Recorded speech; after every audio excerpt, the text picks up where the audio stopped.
Bueno, vamos a hablar de depresión, pero antes de hablar de depresión, una de las causas que nos lleva al suicidio es la depresión.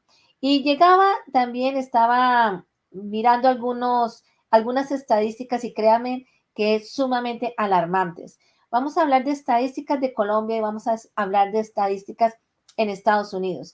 Y déjeme decirle que 700,000 personas han perdido la vida a causa del suicidio en el 2021. No es poquito, ¿eh? Son 700,000 familias, 700,000 padres, 700,000 hijos, 700,000 puestos de trabajo. Y entonces, para hablar de todo esto, vamos a traer a nuestro amigo Elimel Luna, lo vamos a presentar. Él es colombiano, trabaja con la Fundación Vínculo, dentro de los muchos sombreros que tiene, y también él es psicólogo, fisioterapeuta de pareja, colombianísimo. Tan colombiano es que él es costeño, santanderiano, paisa, de todos lados, mi querido Elimel. Bienvenido a Code Social y cuéntanos un poquito más de ti, por favor. Alba, muchas gracias. ¿Me están escuchando bien? Perfecto. Ok, muy bien, muchas gracias.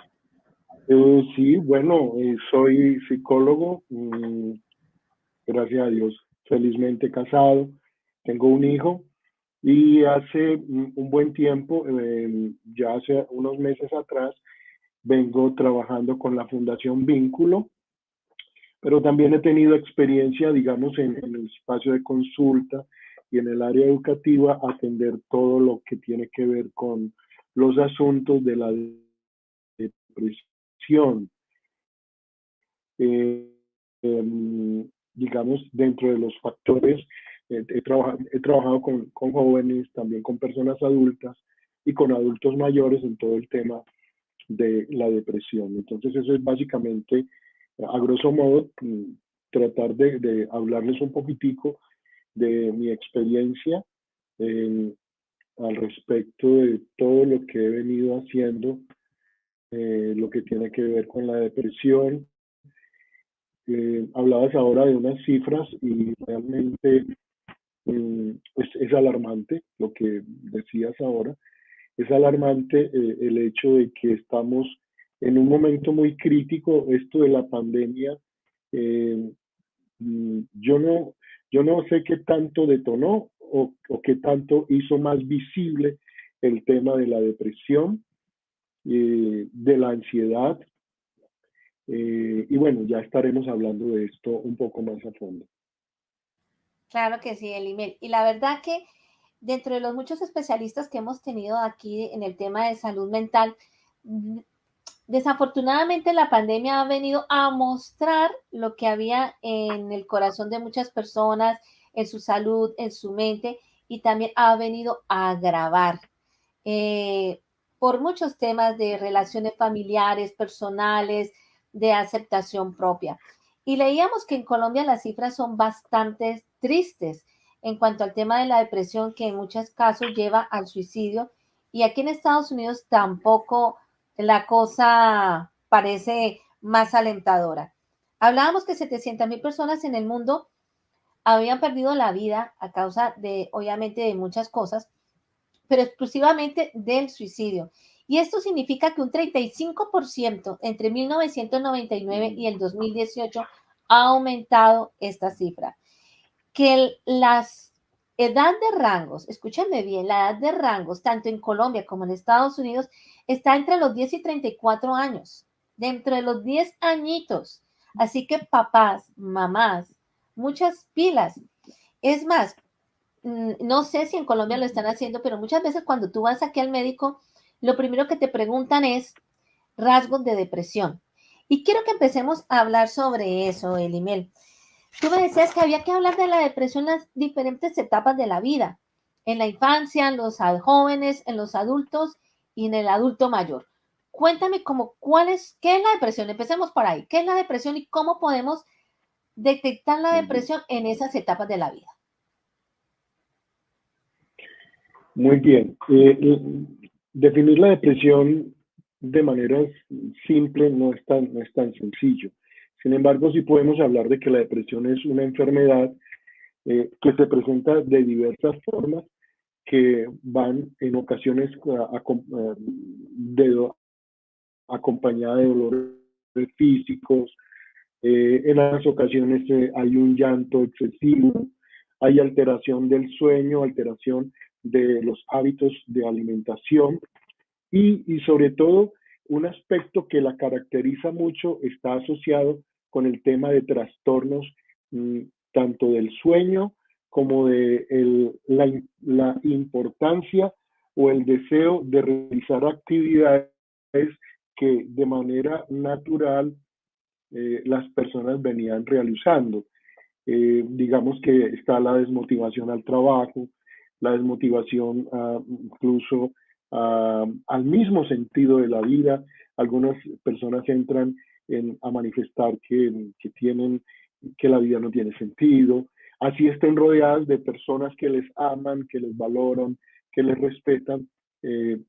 Entonces digamos que así pudiéramos definir sin ser muy técnicos todo el tema de la depresión. Digamos que ahora hay que mirar también que puede ocasionar que surja la depresión.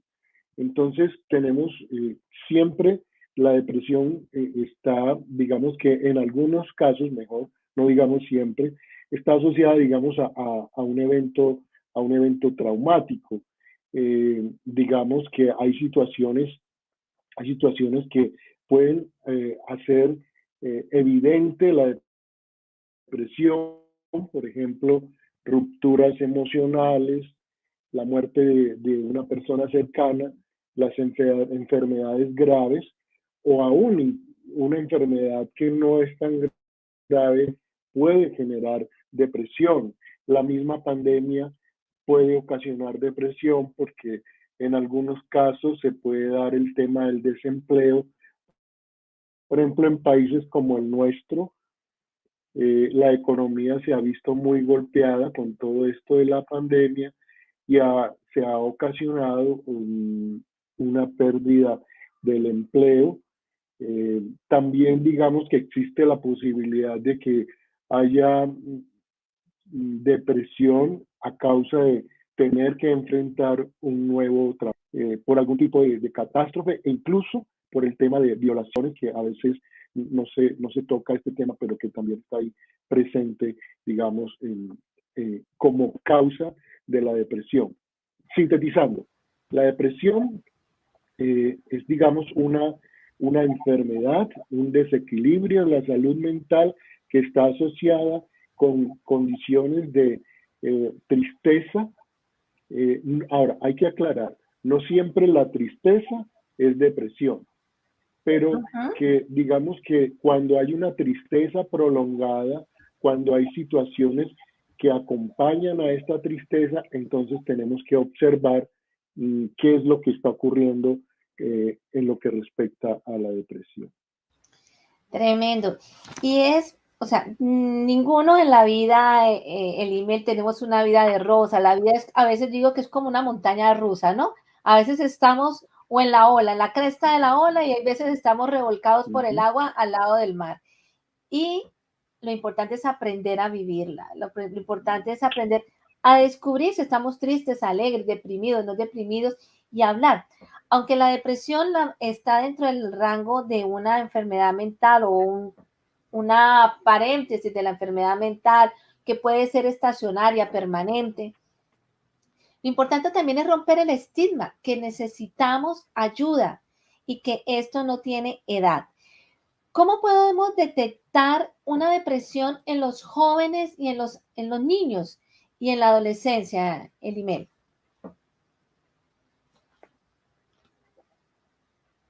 Muy bien, esa es una pregunta muy, muy importante.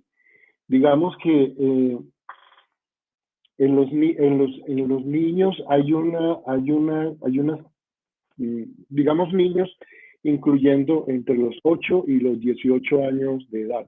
Digamos que démosle ese rango de edad digamos, a la población que vamos a catalogar como niños.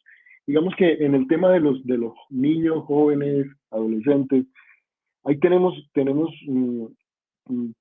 algunos aspectos. El primero es de pronto trastorno del sueño, o hay demasiado deseo de estar durmiendo, o por el contrario, hay insomnio.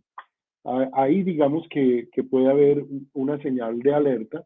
No es la única, pero digamos que pudiera ser una primera señal de alerta. La segunda es una desmotivación, como lo señalaba inicialmente, una desmotivación a realizar algunas actividades que de manera cotidiana resultaban interesantes para el niño, para el joven o para el adolescente.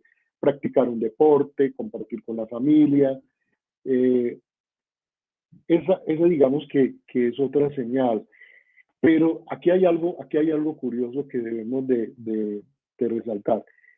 Y no necesariamente la tristeza como tal es un signo manifiesto de depresión, porque puede ocurrir que tengamos el síndrome del payaso. Yo lo llamaría el síndrome del payaso, el que por fuera ríe y por dentro llora. Entonces encuentras personas que se ríen mucho, que comparten con las personas, que los pudiéramos llamar jóvenes alegres, que pudiera ser ese un síntoma que como familia pudiéramos estar observando que algo no encaja bien allí. A veces se es muy dado como al hecho de que se es muy jocoso, pero en medio de toda esa jocosidad lo que hay es una intención de ocultar esas emociones que son normales en un momento dado sentirlas. La tristeza es una emoción totalmente normal. Lo que ocurre es que a veces no tenemos tolerancia a la frustración. Es, es normal que en algunas circunstancias de la vida no nos vaya todo lo bien que quisiéramos, pero hay que entender, como lo señalabas ahora, que no todo en la vida es color de rosa, que hay momentos difíciles y que bueno, ya ahí hay que entrar a mirar otra serie de variables. No sé si con eso respondí, digamos, un poco esa primera parte. Luego, cuando miramos allá las personas un tanto más adultas, de entre los 20 y los 30, 35 años, encontramos que ahí hay unos rasgos que tienen que ver con la depresión. Aquí hay algo que surge como un denominador común en algunos escenarios, y ese rasgo que surge se llama el duelo. ¿A qué me refiero con el duelo? Cuando hay situaciones críticas que sufren las personas adultas, pérdidas, cuando hay situaciones difíciles y digamos que no elaboran de manera correcta el duelo, esa pérdida. Por ejemplo, una ruptura de una relación, la pérdida de un trabajo, lo que hablamos ahora de un fracaso económico o laboral. Y todos debemos de tener claro que el duelo tiene 5 etapas. La primera es la negación, ¿cierto? La segunda es la rabia. La tercera es eh, sí, podemos hablar de rabia o podemos hablar de ira. La tercera etapa es la etapa de la negociación, y aquí voy a hablar un poco rápido de esto. El tema es, digamos que en la primera etapa del duelo es negar que está ocurriendo lo que está ocurriendo. Por ejemplo, cuando una persona va al médico y le dicen que tiene esa enfermedad y empieza a decir, no, yo sé que no, yo sé que a mí esa enfermedad no me va a dar o el médico de pronto está equivocado. Entonces empezamos con esa negación, o incluso a veces las personas no se toman los medicamentos para sus enfermedades porque están en esa etapa de negación. Luego tenemos una etapa que es esa etapa de enojo. ¿Por qué me tocó a mí esta situación? Luego es la etapa de negociación, donde queremos entrar a si es una relación de pareja que se rompió o una ruptura, entonces queremos entrar a arreglar esa relación, pero la cuarta etapa es la etapa de la depresión. Es cuando la persona se siente herida emocionalmente y que en esta condición es normal que haya un estado de tristeza. Lo que pasa es que si esa tristeza se prolonga, se convierte en depresión, y cuando hablamos de prolongación, tenemos, tenemos que ser claros. Digamos que en el tema de la tristeza, digamos, hay aspectos básicos, aspectos fundamentales que están asociados, como lo vamos a ver porque el título del programa es digamos que es un kit para, para el kit de emergencia para la depresión. Entonces, al final no se trata de, vamos a abordar la depresión, pero al final vamos a dar algunas herramientas que conforman la parte de este kit básico para poder, digamos, como en el primer escenario, que es la familia o el entorno familiar, hablar y apoyar el tema de la depresión. Pero volvamos al asunto. Cuando las personas experimentan situaciones que van más allá, en el periodo inicial, más allá de 15, una señal de alerta. Ahí hay una señal de alerta. Sin embargo, cuando vamos al especialista, tenemos que tener claro que hay que entrar a analizar periodos entre 3 y 6 meses para empezar a hablar, ya sea de depresión o hablar de la distimia o hablar de la depresión profunda. Entonces, básicamente, que eso tiene que ver en lo que respecta con las personas adultas. Digamos que cuando ya se empieza a hablar de las personas, del adulto mayor, una de las cosas curiosas que más afecta a los adultos mayores es la pérdida del sentido de la vida. Es decir, cuando las personas empiezan a sentir que ya su vida no tiene sentido. Es más, incluso, aquí hay algo curioso, mire, un adulto mayor se puede sentir menospreciado por su familia, pero un niño también, y eso es algo importante que quiero recalcar. En un niño, la depresión puede surgir porque en su familia nuclear no está siendo reconocido, no está siendo valorado, no está siendo amado, se está sintiendo inútil, eh, y eso le puede generar depresión. Pero en el adulto mayor también. Cuando el adulto mayor empieza a decir, es que realmente las personas no me quieren, soy un estorbo, eh, ya yo no sirvo, ya estoy jubilado, ya.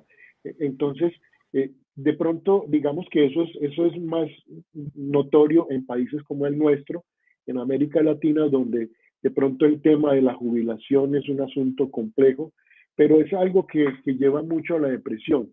Y en algunos casos, como lo señalabas, Alba, ahora, aquí hay un aspecto importante.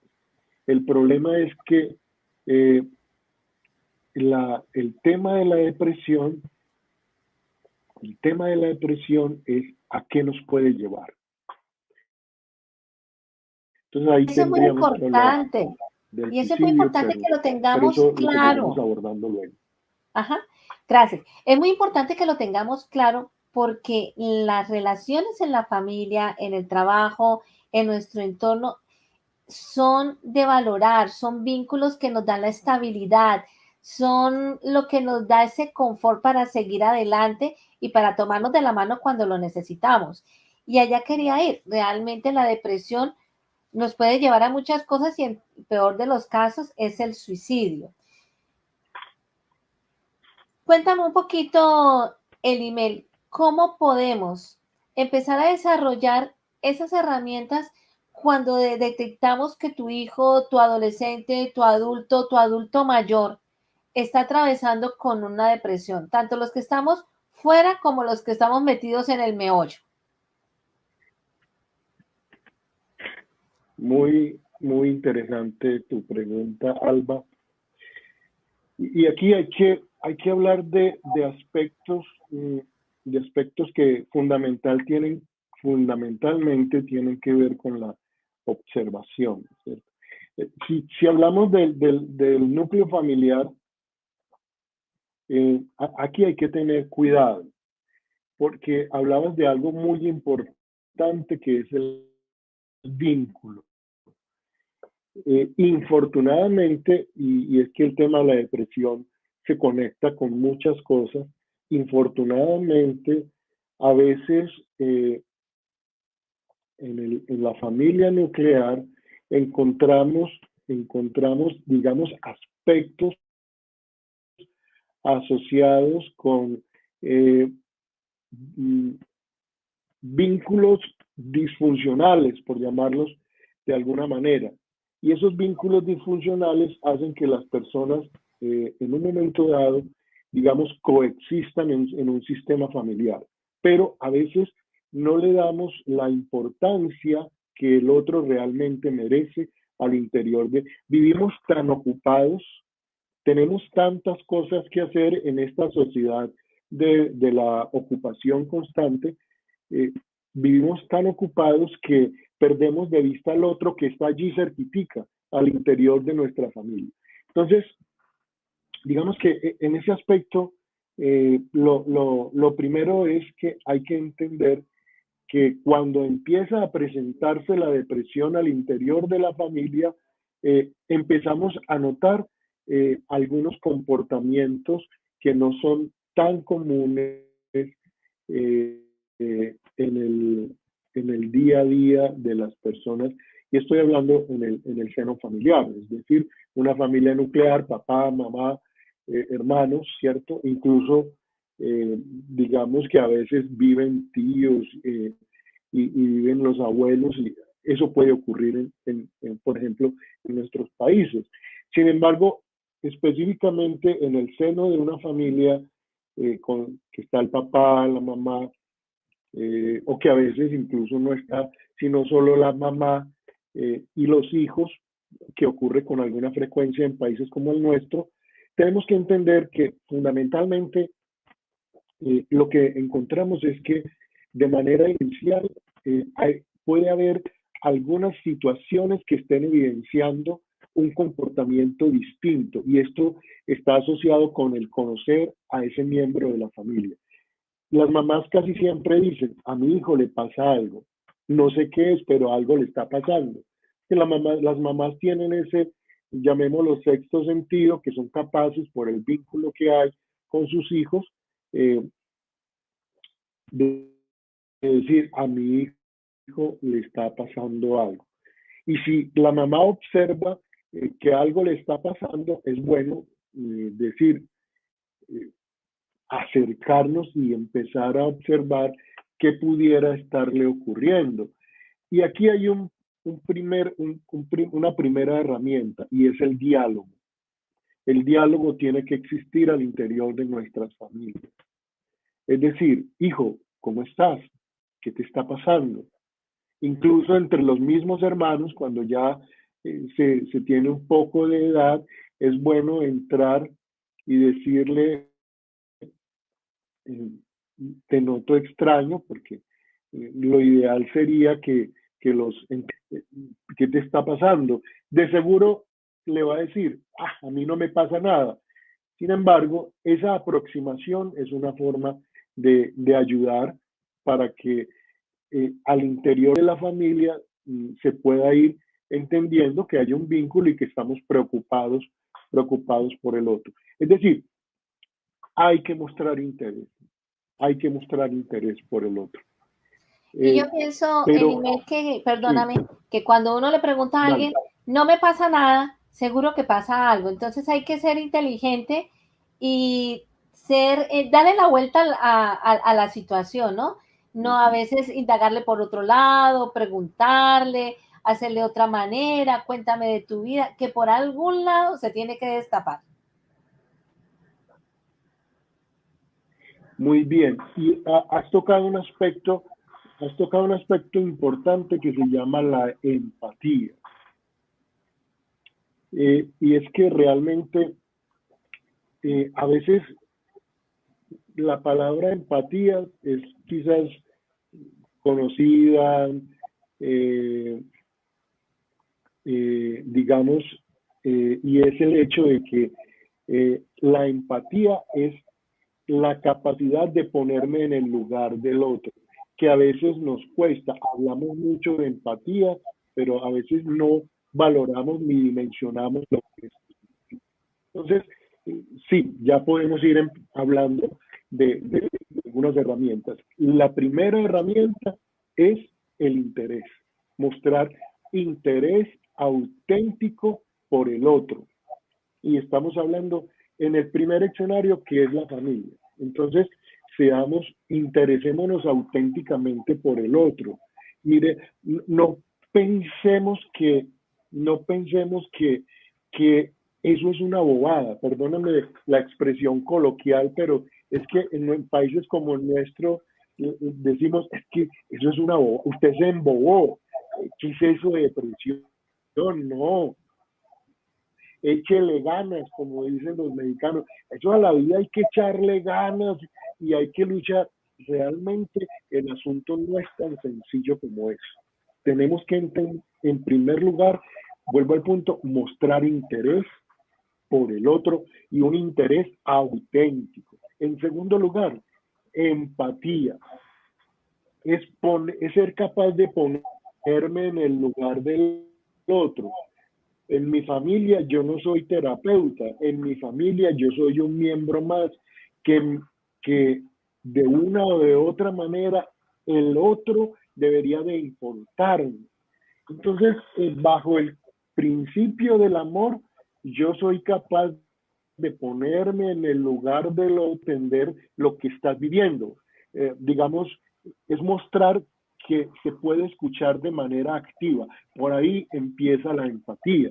Es poder y escuchar con empatía es esa capacidad de realmente escuchar de manera respetuosa al otro. A veces nos cuesta escuchar y entonces siempre cuando el otro nos está hablando lo que estamos pensando, ¿qué le voy a responder? Entonces, realmente no se trata de tener un as bajo la manga y te voy a escuchar, pero ya tengo la respuesta. Porque aquí hay otro problema. En ocasiones tenemos la sensación de que nos las sabemos todas, que somos, y realmente no tenemos que sabérnoslas todas. En el tema de la depresión, lo primero que hay que hacer es ese cuidado amoroso del otro. Entonces, el segundo aspecto es la empatía. Ahora, el tercer aspecto a tener en cuenta es el refuerzo. Miren, aquí hay un asunto muy, muy importante. Y permítanme que a veces menospreciamos los logros de la persona. La depresión no es un asunto menor, ni se logra salir de ella de manera fácil. Pero cuando se dan pequeños pasos, cuando se dan pequeños pasitos, se logra salir de ahí. Entonces, si yo tengo una persona en mi núcleo familiar que pareciera ser que estamos en esa etapa, digamos, prediagnóstico, que yo en mi familia tengo la intuición de que hay algo que no está funcionando bien asociado con la depresión. Entonces, lo que yo debo de procurar es hacer un refuerzo positivo de los logros que está haciendo esa persona. Es decir, cuando la persona a través de su lenguaje verbal o no verbal manifiesta o empieza a mostrar que está queriendo salir de ahí, lo importante es reforzar esa actitud que la persona está teniendo. Algunos empiezan, no, pero es que usted ya lleva como 15 días encerrado en ese cuarto, usted no quiere salir. ¿Usted cree que con eso, que usted no está haciendo realmente nada por salir de la depresión? Usted lo que está es, digamos, huyendo de la realidad y entonces empezamos a meterle leña al fuego. Empezamos a dar cantaleta, como decimos coloquialmente. Y a veces el email no sabemos, o sea, Sí, tenemos sí, que aprender a exactamente. tener esas herramientas de lenguaje positivo para poder hacer esos refuerzos, porque muchas veces en nuestros países o con el ánimo, entre comillas, de dar ese refuerzo, caemos en la cantaleta o muchas veces en el bullying familiar.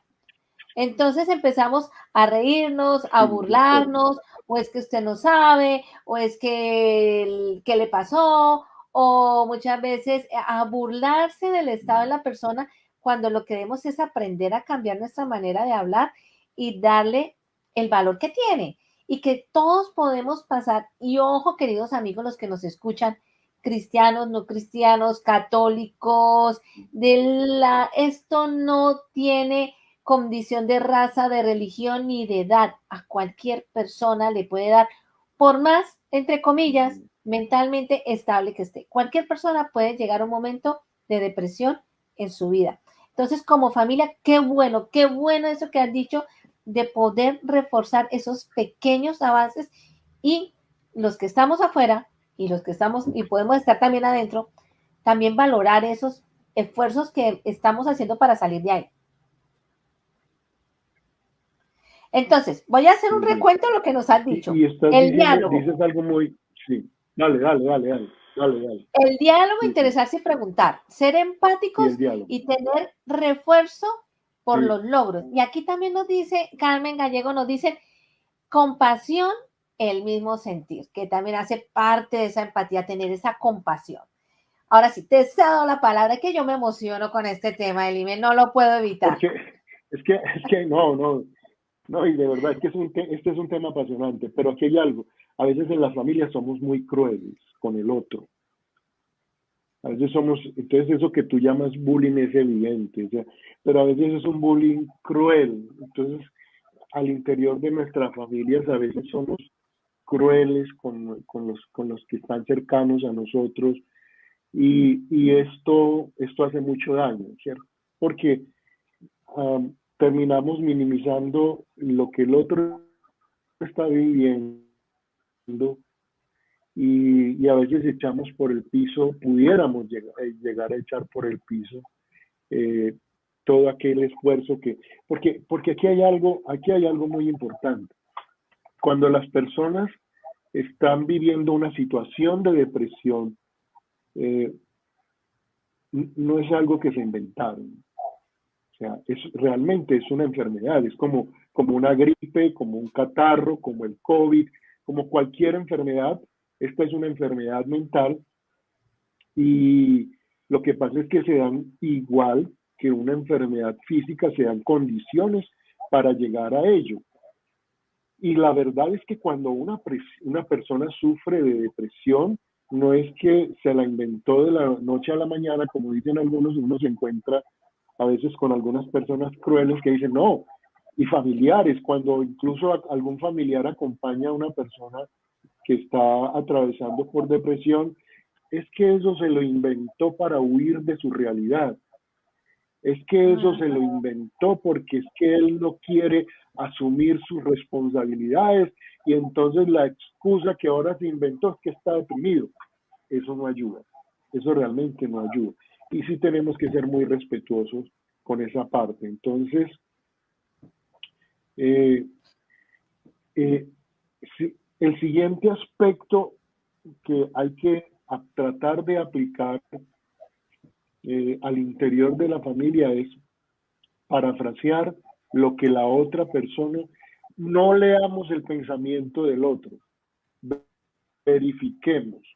¿A qué me refiero con esto? Mira, eh, una cosa es lo que la persona está queriendo decir y otra cosa es lo que yo pudiera estar entendiendo que la persona está queriendo decir. Entonces, aquí hay una herramienta muy importante para conectarnos eh, con el diálogo que la otra persona que está sufriendo de depresión pudiera estar para poder entender mejor lo que esa persona nos está, nos está diciendo. Entonces es parafrasear lo que la otra persona me dice. Entonces, es una de las cosas que hace que hace una persona cuando realmente estamos escuchando al otro. Lo ideal es repetir lo que la otra persona está diciendo para que la persona escuche lo que dijo y que afirme o niegue eso que acaba de escuchar. Y en esta parte, esto es, digamos, que parte de la escucha activa.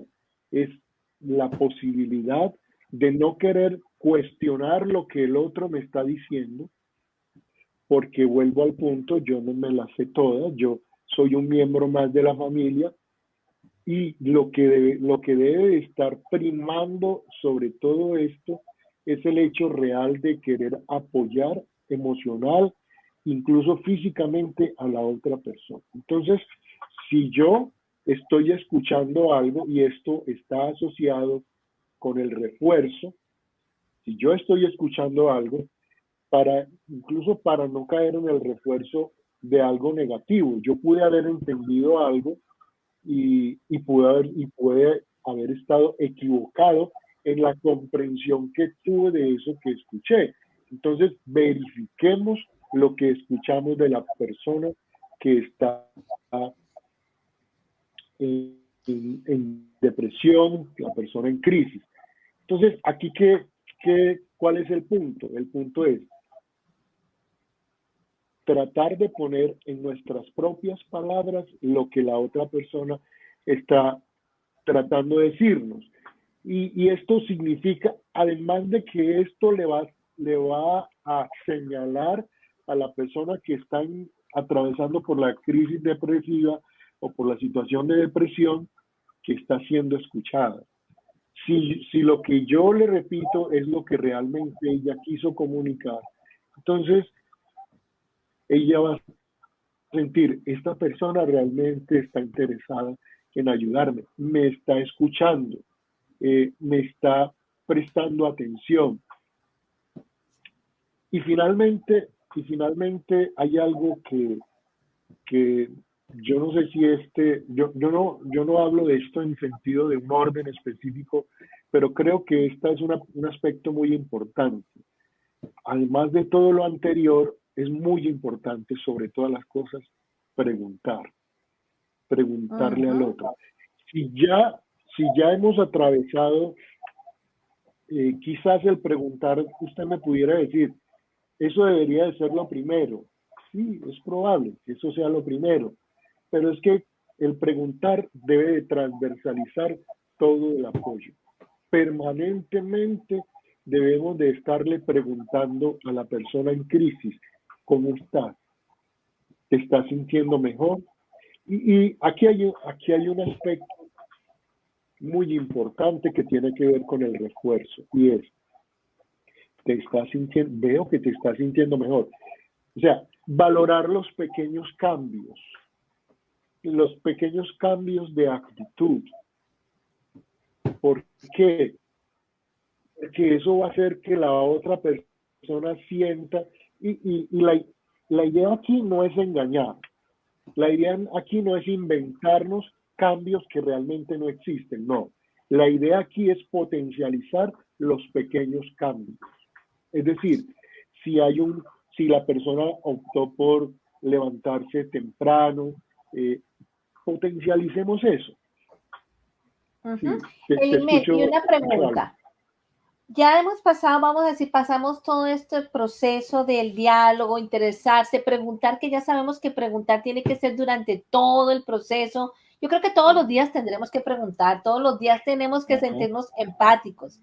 Todos los días debemos reforzar esos logros, verificar verbalmente cómo se siente la persona y seguir preguntando. O sea, la preguntadera aquí no se termina, así que mujeres que nos encanta preguntar, preguntemos.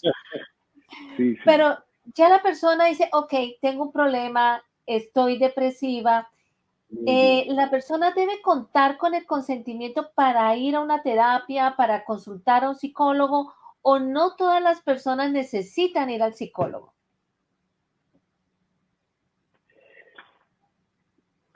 Digamos que es muy importante ir al psicólogo. Aquí tenemos que tener claros dos aspectos fundamentales.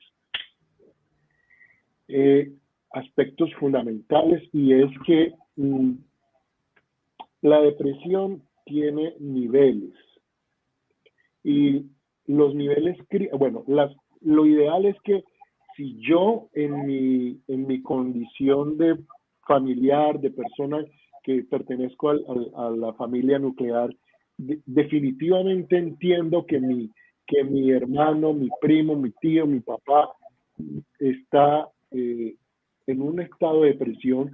Yo no lo puedo diagnosticar, pero sí puedo, digamos, entender que existe esa posibilidad.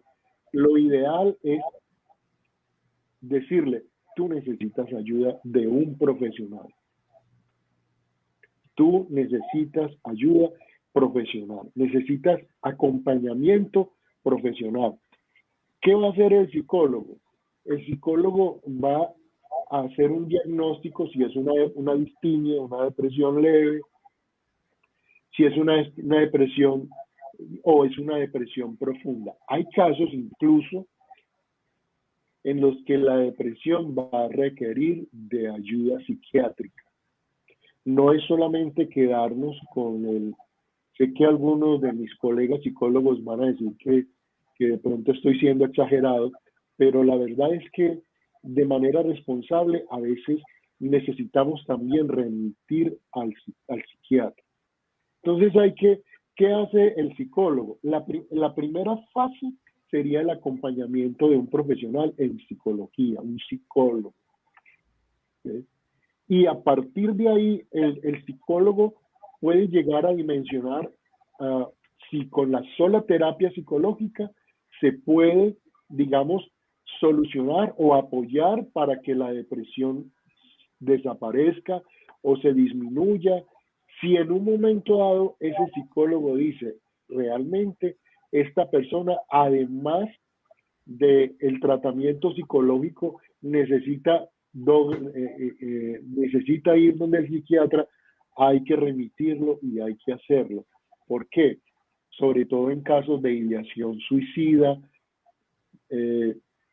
y cosas como cuando ya hay el pensamiento de me quiero morir, ya estoy definitivamente cansado con mi vida, no le encuentro sentido. Cuando hay esa pérdida de sentido, ya tenemos responsablemente que actuar en el cuidado de la persona, tanto de su integridad en cuanto a la salud física como a la salud emocional.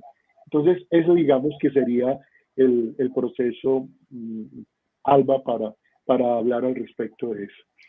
Bueno, y reforzando un poquito lo que tú decías, es muy importante que le pongamos pilas a la depresión y a esas señales de alerta. Mira, las estadísticas en el 2019 dicen que en Estados Unidos nomás 12 millones de personas pensaron en un momento dado quitarse la vida. De esos 12 millones, 3.5 millones lo planearon y 1.4 millones lo intentaron. Dígame si la cosa no es seria. Pero quiero que hablemos también un poquito de romper el estigma. Muchas veces cuando dicen yo estoy viendo al psicólogo, tengo depresión, tal vez me manden medicamentos, tal vez yo no quiero que nadie sepa que tengo una depresión o en mi familia alguien sufre de depresión. Tenemos que romper ese estigma porque como hemos hablado, esa hace parte de la salud mental y cuando decimos la verdad somos libres. Entonces, ¿cómo tratar y romper ese estigma de la depresión en nosotros mismos como viviéndola o no viviéndola y en la sociedad, Elimel? Muy bien, Alba. Aquí hay un aspecto muy importante. Quizás esto es un problema más de países como el nuestro, donde la gente piensa todavía que el que va al psicólogo es porque está loco. No importa si es por depresión, no importa. Entonces aquí sí tenemos que trabajar un poquitico con la ayuda de los medios de comunicación como el tuyo y como muchos otros, hacer consciente a las personas que el que va al psicólogo no está loco, por ninguna circunstancia. Por el contrario, es una persona que se da cuenta que tiene unas limitantes y lo que quiere es resolverlas para poder tener una mejor calidad en su salud, calidad de vida a partir de su salud mental. Entonces, lo primero es que hay que reeducar con respecto a la salud mental. Y es que esté claro que ir al psicólogo debería de ser lo más normal. Que ir al psicólogo no es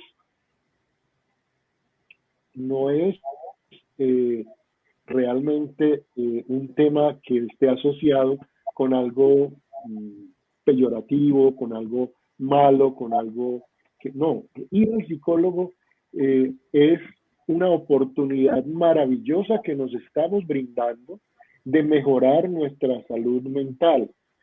Y detrás de todo esto, indiscutiblemente, los que somos profesionales en el área de la salud mental, lo que nos acompaña es una pasión por mejorar las condiciones en las que se encuentran las personas que buscan apoyo. Entonces, en primer lugar, es eso.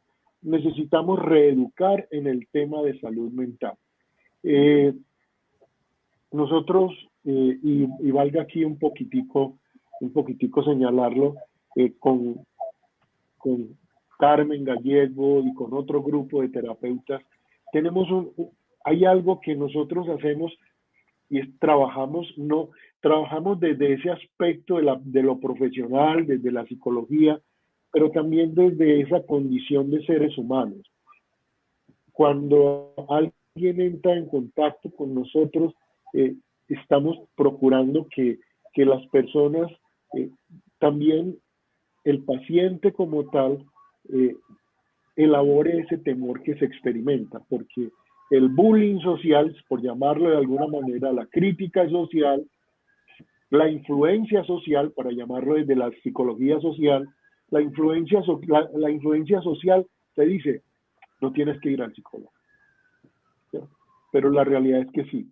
Entonces aquí sí, fundamentalmente necesitamos reeducarnos en el sentido de que es importante ir al psicólogo. Pero es que aquí hay un aspecto curioso.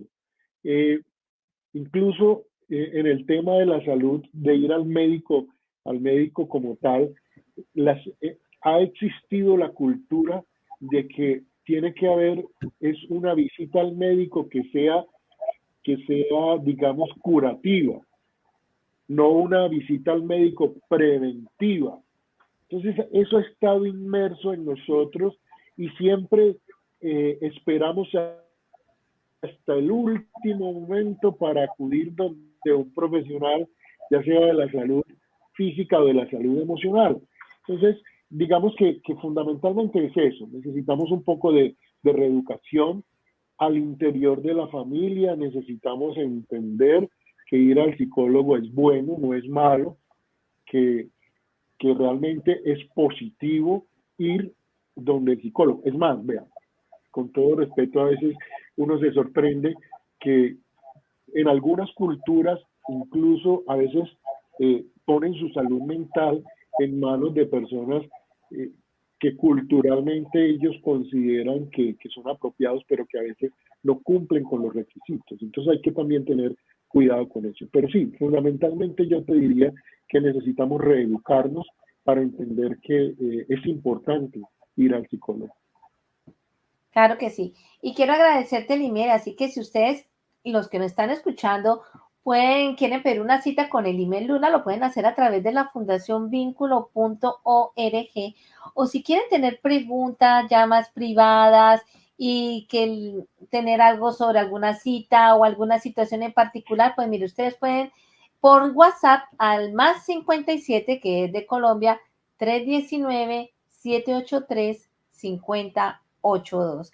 Allí ustedes pueden tener toda la información y hacer sus preguntas. Mire, preguntar no es pecado, ni preguntar es entrar, ni preguntar es comprar, pero el que no pregunta perdió el año, así que yo los animo a que pregunten, a que pierdan el miedo. Por preguntar, a nadie lo han echado preso de verdad, de por Dios. Así que preguntemos, hablemos, que no nos importe a veces el qué dirán, porque a veces vivimos mucho del qué dirán. Y bueno, el qué dirán no nos va a sacar adelante, ni nos van a pagar ni los impuestos ni nada. Bueno, aquí queremos saludar a Oriana Higuera. Aquí estamos, estaba esperando este programa, nos dice Oriana, qué rico, y vamos a hacer aquí una publicidad política pagada, como dicen por ahí. Y si ustedes necesitan fotografía, ustedes pueden contactar a Oriana Higuera al 786-447-2462. Pero aparte de ser una de nuestras lindas patrocinadoras, también es una gran oyente y fan de este programa, por eso está allí. Elimel, qué rico porque tenemos que quitarnos el miedo a preguntar. Yo sé que muchas personas tal vez se quedaron con las ganas de preguntar. Mira, aquí nos están saludando desde San Diego, California. Un abrazo, Beatriz Álvarez. Marta Nora Castaño, hola mi hermanita, hola, ¿cómo estamos? Gracias por estar ahí con nosotros. Y bueno, y mucha gente nos está acompañando también desde Medellín, desde Colombia, desde aquí de Estados Unidos y de otros países. El tiempo se pasa volando, volando. Danos Y 3 tips rapiditos. Pero bueno. Nos quedaron muchas cosas entre el tintero porque estos temas yo no me canso de hablarlos y decirle a la gente, hey, rompamos estigmas. La salud mental es importante. Esto del COVID-19 nos ha traído bastante dolores de cabeza. Así que tenemos que ser responsables con nuestra familia y con nuestra salud. 3 tips importantísimos antes de irnos rapidísimo porque nos quedan 2 minuticos, Elimel. Muy bien, 3 tips. El primero, observemos a las personas en nuestra familia al respecto del tema de la depresión. Segundo, procuremos mirar a la familia, al interior de la familia, que si realmente está presentándose un tema de depresión y que ya hemos puesto en práctica los tips que hemos abordado aquí, lo básico. Lo más importante, además de esto, es ir donde un profesional de la salud mental. Porque la depresión no es algo que vamos a poder tratar de manera, digamos, simple. Se requiere el acompañamiento profesional. Entonces, lo primero es observar al interior de la familia, lo segundo es acompañar y lo tercero es definitivamente hay que ir, si está verificado que ya, y si no también, si está verificado y si no, si solo hay la sospecha, vayamos donde un profesional de la salud para que nos ayude y nos acompañe en todo este proceso que puede resultar complejo.